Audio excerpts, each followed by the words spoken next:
ini ada daripada golongan PH Terengganu, geng PH Terengganu yang telah membuat titah kepada Sultan Terengganu, telah membuat laporan polis terhadap sanggahan titah Sultan Terengganu. Saya baca. Pakatan Harapan Terengganu mahu pihak polis segera menyiasat kenyataan Presiden Hadi Awang yang didakwa menyanggah titah Sultan Terengganu, melarang ahli politik menyampaikan ceramah dan kuliah di masjid serta surau di negeri itu. Menurut pengurusinya Raja Kamaruddin Bahrain, Shah Ahmad, ahli Parlimen Barang itu sepatutnya akur dengan arahan Majlis Agama Islam dan Adat Istiadat Terengganu Maidam. Sejurus selepas Maidam mengeluarkan arah itu, Hadi dengan angkuh telah mengeluarkan kenyataan bahawa beliau akan meneruskan kuliah di masjid seperti biasa. Kenyataan seperti ini jelas menyanggah titah Sultan yang mahu institusi surau dan masjid dipelihara kesuciannya dari sebarang dakyah politik. Ada yang tanya saya ini kan, dia kata, macam ni lah, kenapa Hadi itu tak ditangkap? Kenapa Hadi itu tak ditangkap? Saya cakap nak tangkap, senang je buat laporan polis. Dan untuk makluman tuan-tuan dan puan, esok ada kemungkinan daripada Sarawak pun akan membuat laporan polis terhadap kenyataan Hadi Awang. Dan saya tahu ada petition sekarang ni going around, yang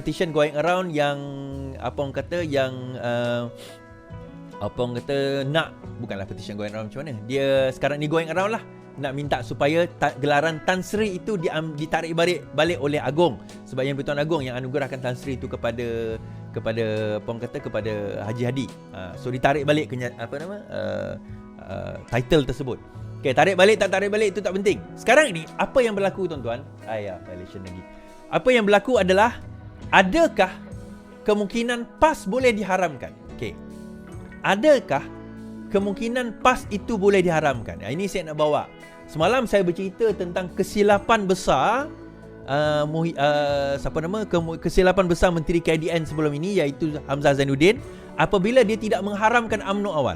Malam tadi ramai yang suka saya cakap macam tu kan. So malam ni saya nak bagi tahu, kalau sekiranya terbukti dua perkara.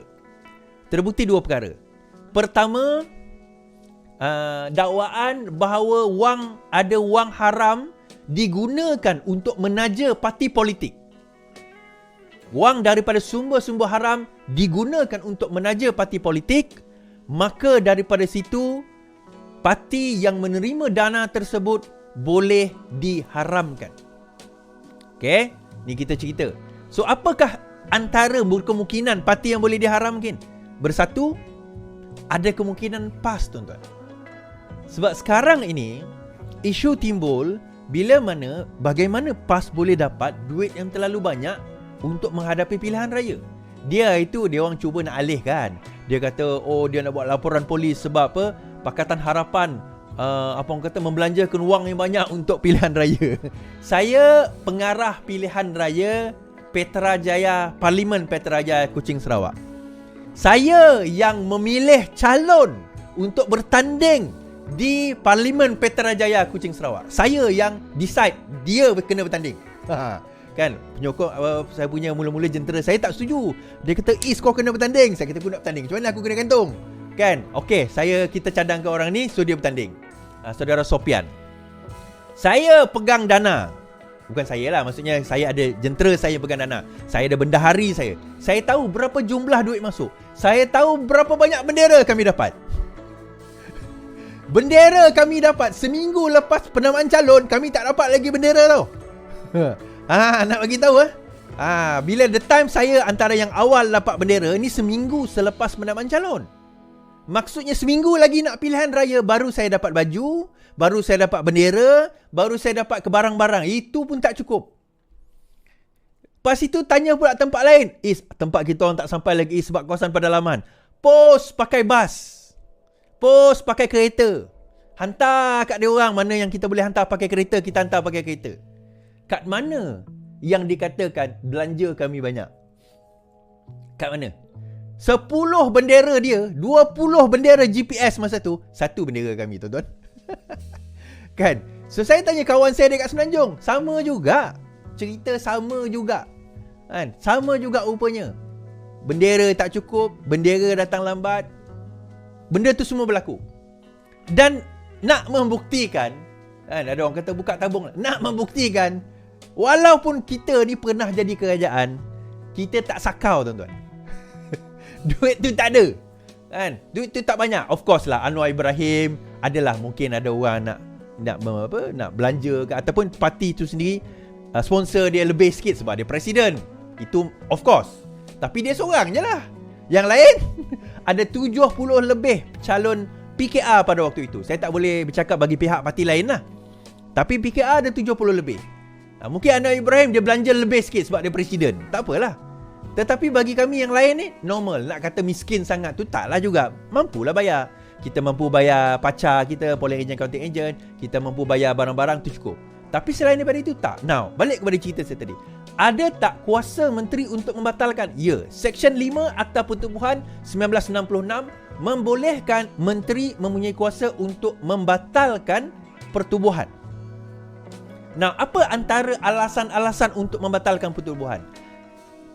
Dia sebenarnya even kalau pertubuhan itu tidak bermoral. Tidak bermoral, tuan-tuan, pun boleh dibatalkan oleh dengan kuasa menteri, Seksyen 5. Ini kan pula kalau terima dana haram. Tidak bermoral pun sebenarnya boleh dianggap, boleh dibatalkan oleh menteri. So, tidak bermoral ni macam mana? Tidak bermoral menyebabkan keluarga berpecah belah, kafe mengkafe, semayang 2 imam, sembelihan tak sah. Adakah itu dikira tidak bermoral? Ya. Boleh dikira tidak bermoral. So, boleh dibatalkan.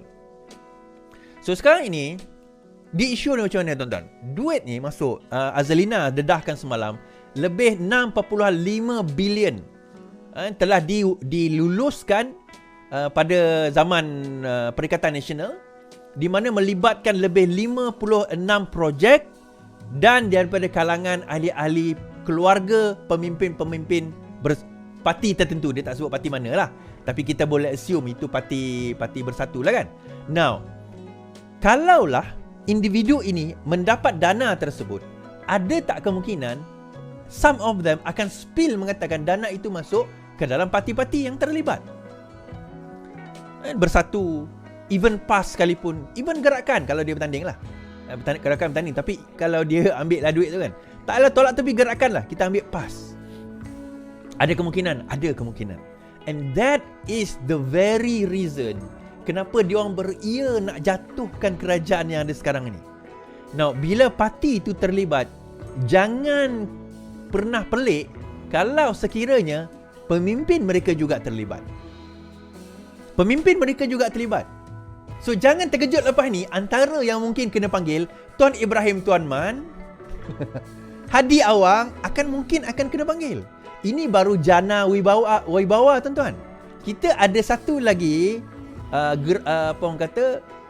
projek tebatan banjir. Kita ada projek tebatan banjir. Yang tu belum lagi, mungkin dalam siasatan lah, berkemungkinan dalam siasatan. Kita tunggu lagi. Tetapi itu ada. Itu ada. So, tebatan banjir, kita ada cerita jana wibawa, kita ada cerita vaksin. Kita ada cerita pembelian barang-barang sewaktu darurat dan COVID. Dan baru-baru ini Pharma Niaga, dia punya saham jatuh kerana I think 10 juta vial vaksin dia dah nak expire. So dia tak boleh nak dispose off. Dia tak boleh nak gunakan. We don't know. Ada tak kemungkinan dia akan berkait dengan benda yang lain. So, lepas ini apa? Selepas ini Menteri KDN tu sendiri lepas ini berkemungkinan akan ambil tindakan kepada parti-parti ini, dan boleh tak diharamkan? Jawapannya boleh. So saya nampak secara analisa saya lah, saya boleh kata that UMNO is now dia nak, sebelum ni dia lemas, tuan-tuan. Dia lemas. Dia ni air dia dah hampir nak jatuh dah ni. Okay, bersatu atas ni. Dekat atas kapal. Yacht. Oh, dia mewah lah sebab dia kerajaan kan. So UMNO tu dia berjaya tekan. Dan bila PRU, UMNO tu memang down lah, tinggal 20 lebih kursi campur BN 30 kursi.